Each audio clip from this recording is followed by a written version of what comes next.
Suecia, un país a la vanguardia tecnológica y una referencia en la educación digital, decidió poner un freno a sus planes innovadores para traer de vuelta los libros a las aulas. ¿Cuál es el plan y qué buscan? Corregir. Esto nos lo cuenta en este trabajo especial nuestra productora María Claudia Falanelli, antes de dar paso a nuestro próximo invitado para hablar acerca de ese tema. Se trata de Ángel Nieves, educador, mentor y facilitador apasionado por la exploración vocacional y la educación experiencial, además de ser licenciado en Educación, mención Ciencias Pedagógicas de la Universidad Católica Andrés Bello, docente en la misma universidad y específicamente en la Escuela de Educación. También es consultor de diseño y ejecución de experiencias formativas y director y cofundador del área Índigo, SC Agencia Educativa. Pero escuchemos primero el reporte que preparó nuestra compañera María Claudia Falanelli. Adiós a las pantallas y hola al papel. Suecia se ha propuesto volver a los libros de texto para mejorar la calidad de la educación de sus alumnos. La decisión de cambio surge luego de que se conocieran el año pasado los resultados de las pruebas internacionales que evalúan la comprensión lectora en estudiantes de cuarto grado de primaria.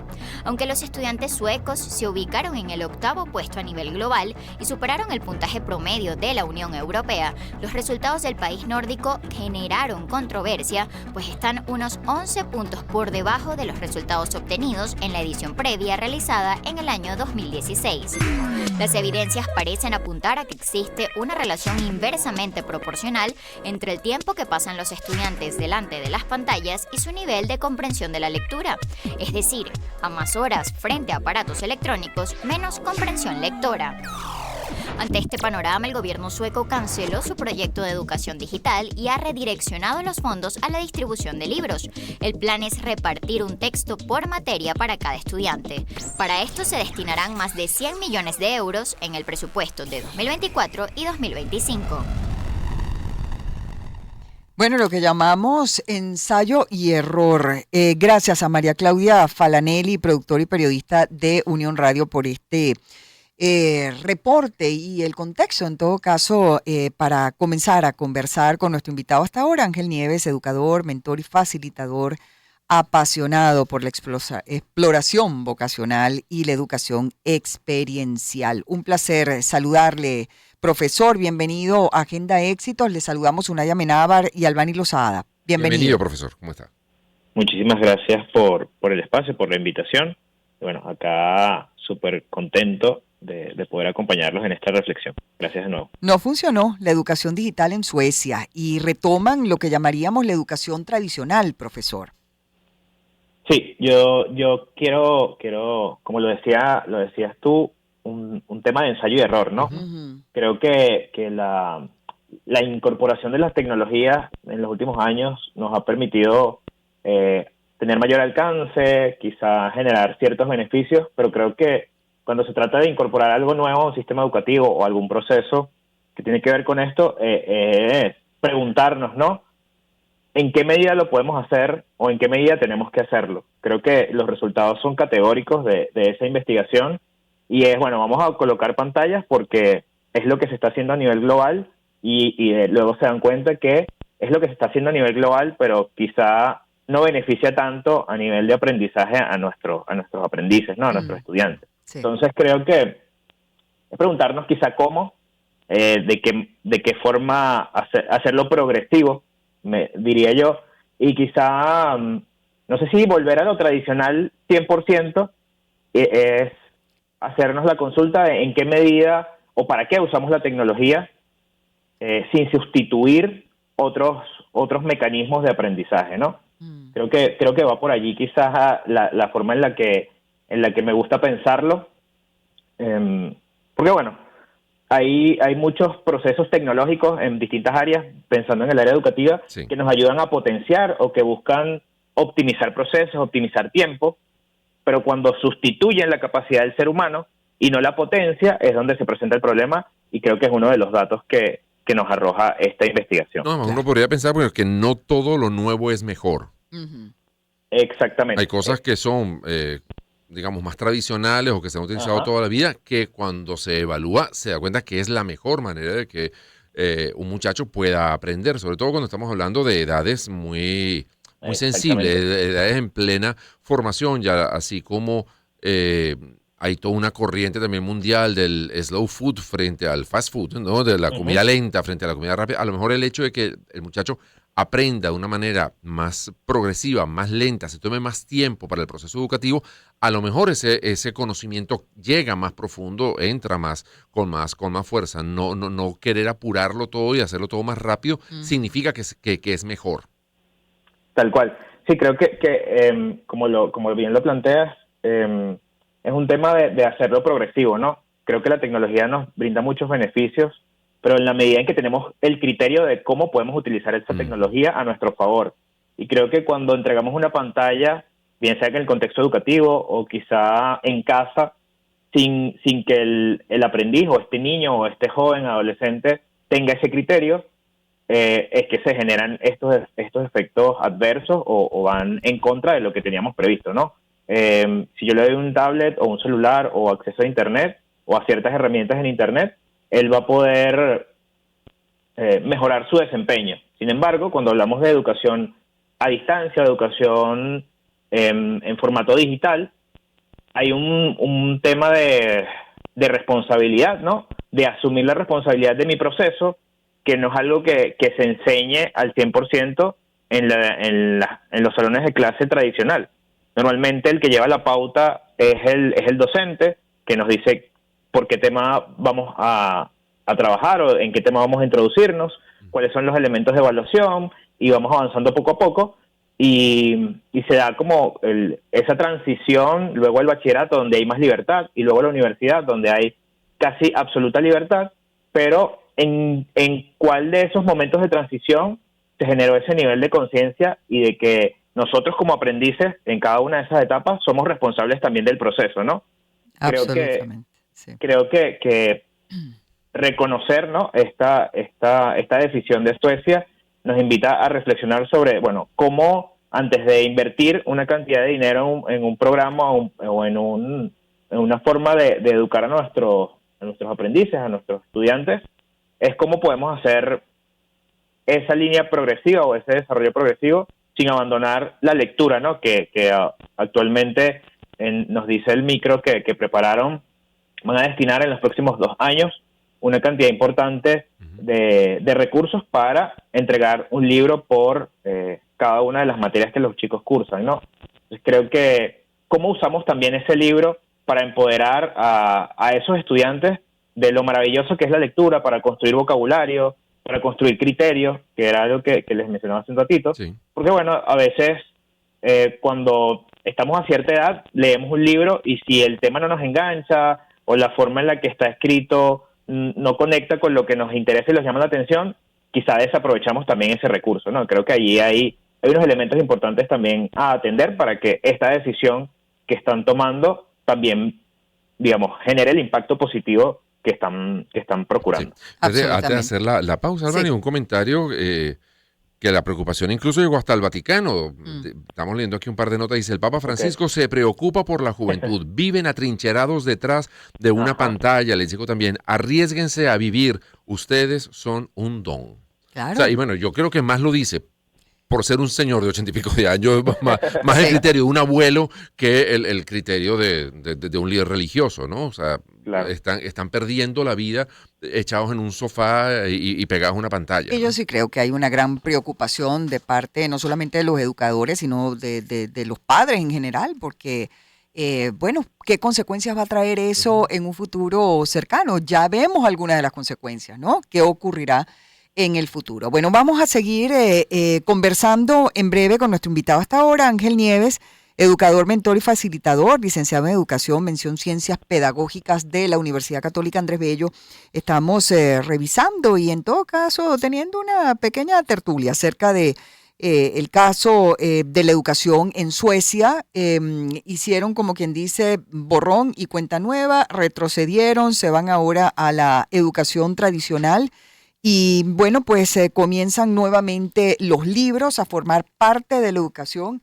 Yo estoy de acuerdo con que eso sea así. Usted que nos está escuchando está de acuerdo con ese tipo de educación más que lo que nos ofrecen, bueno, como decía Unai, las novedades. Lo nuevo no siempre es lo mejor, ¿no? Pero esta gente pues hizo un frenazo a tiempo y nuevamente vuelvan a lo tradicional. Coméntenos a través de @albanilos para las dos redes sociales, X e Instagram, @UnayAmenábar en X, @UnayPisoAmenábar en Instagram. Ya volvemos con más.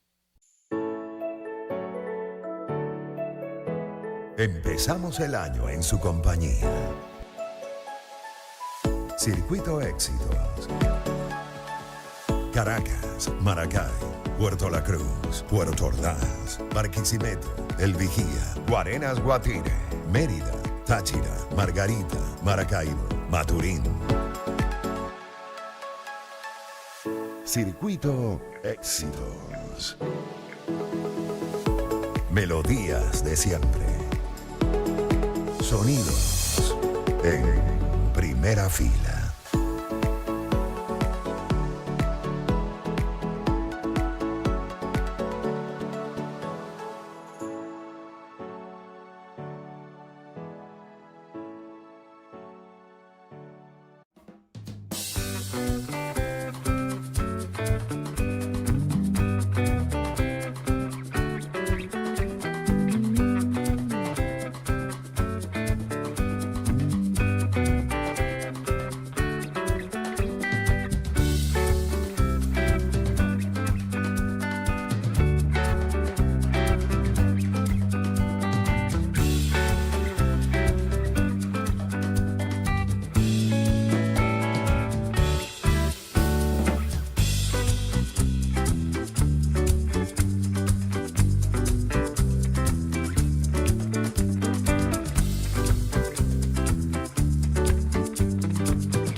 Agenda Éxitos con Albany Lozada y Unay Amelada. Circuito Éxitos.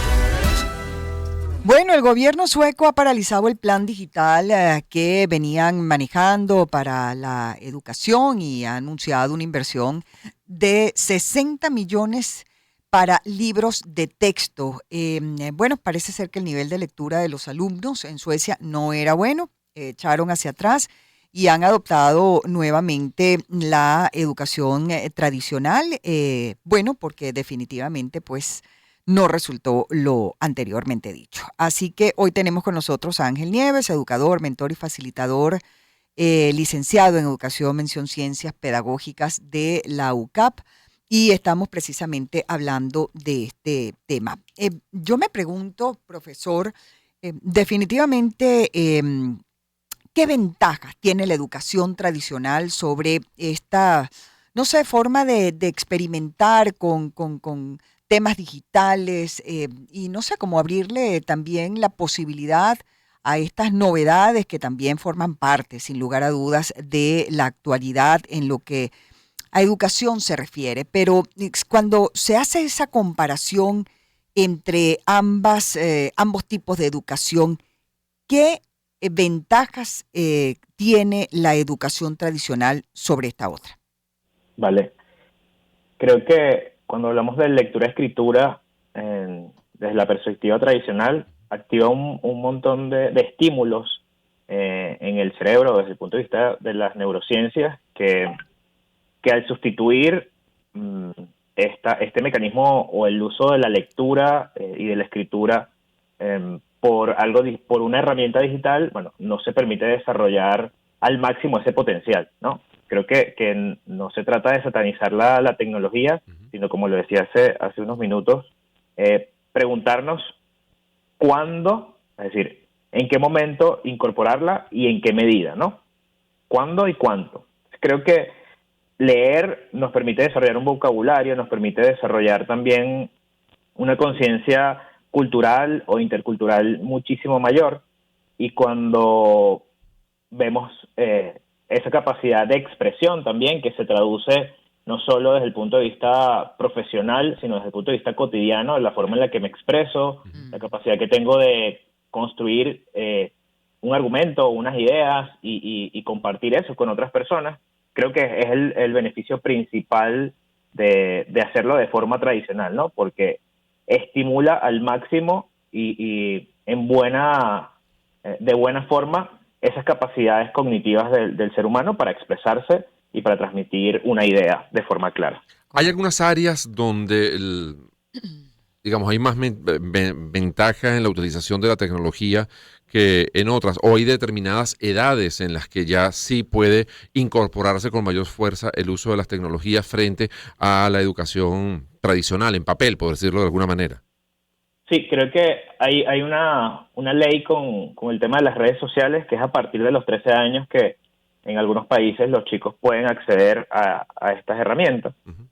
Creo que un beneficio de la tecnología puede ser para ayudarnos a construir habilidades de planificación, por ejemplo. Creo que puede ser una herramienta fundamental con el tema de las alarmas, con el tema de tener una agenda en formato digital que podamos tener al alcance de nuestra mano con nuestro celular o nuestra computadora, pero que no sustituya el hecho de leernos unas cuantas páginas de un contenido o de un tema del cual debemos generar una discusión, un criterio, una opinión, un punto de vista. Creo que a medida que nosotros tengamos la posibilidad de decidir, ¿no?, generar ese criterio en los estudiantes, y creo que esto va a pasar un poco más hacia el bachillerato, primer año de bachillerato hacia adelante, permitirles a ellos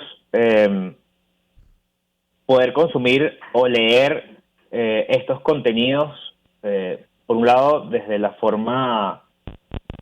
una forma amena o un contenido que para ellos sea atractivo, o introducir no solo el libro de texto de 600 páginas y te lo tienes que leer completo y después reproducirlo o repetirlo. Creo que también las estrategias que utilizamos para que los muchachos se acerquen a la lectura, sí, para que obtengan ese contenido que es necesario para generar una discusión o tener una base en cierto tema, bueno, creo que también va cómo hacemos la invitación, ¿no?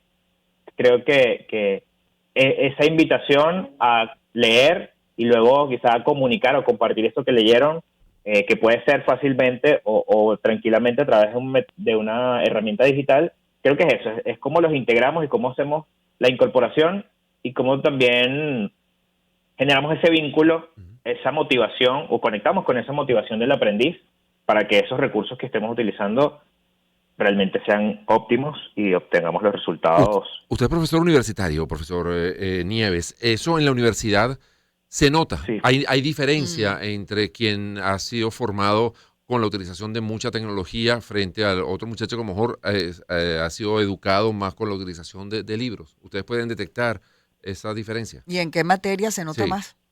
Sí se nota muchísimo.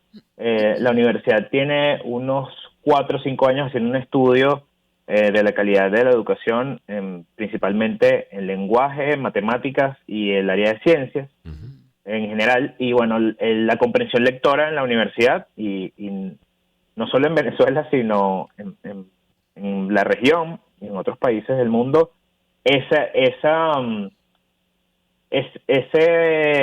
noticia o esa decisión que tomó Suecia en 4º grado de volver a la lectura como de una forma más tradicional, bueno, si no se toma esta decisión a tiempo, que ellos lo hicieron afortunadamente, se ven los resultados en la educación superior, donde les cuesta muchísimo a un bachiller comprender un texto que está leyendo, que a nivel de comprensión lectora podría naturalmente, según lo que está establecido, podría generar una discusión un estudiante de 4º o 5º año, por ejemplo, ¿sí? Entonces, sin duda, también esta generación o este grupo de estudiantes que entraron al bachillerato en plena pandemia o cerraron su proceso de formación en plena pandemia, se ve la diferencia entre, bueno, si yo tuve la posibilidad de leer de un libro o tener una lectura un poco más constructiva y no solo buscar un resumen en YouTube o buscar un resumen en un formato